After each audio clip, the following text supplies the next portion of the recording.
Bonjour tout le monde. Aujourd'hui, nous allons rencontrer une histoire de pirates. Les pirates portaient un grand chapeau de longues bottes, quelqu'un portait des patchs et des pieds de bois. Ils mangeaient du poisson, des œufs de tortue et ils buvaient beaucoup de rhum. L'histoire d'aujourd'hui s'appelle Les pirates lâches. Fabien était un petit garçon avec yeux tristes et son père était un grand capitaine qui naviguait dans tout l'océan.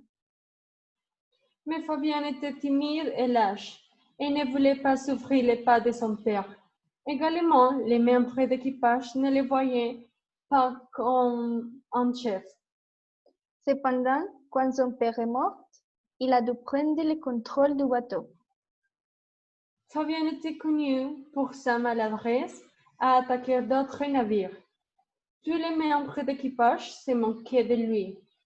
Malgré il n'était pas très doué, ils ont continué avec lui car il avait toujours un trésor. Mais comment Fabien et ses membres d'équipage avaient-ils les trésors? Quand il s'apprêtait à attaquer, Fabien devenait très nerveux et commençait à jaillir. Tout le monde commençait à rire et l'ennemi pensait que c'était un spectacle maritime. Pour cette raison, il donnait quelque chose de valeur. Ces objets étaient plus d'or que d'argent. Déjà confiants, les pirates suivaient le jeu habituel parce qu'il avait du succès.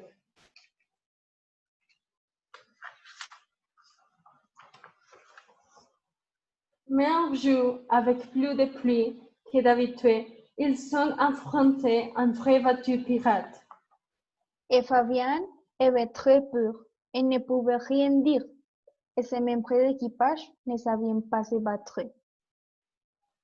Soudain, le bateau ennemi a commencé à couler à cause d'une bête la plus redoutée, même pour les meilleurs pirates.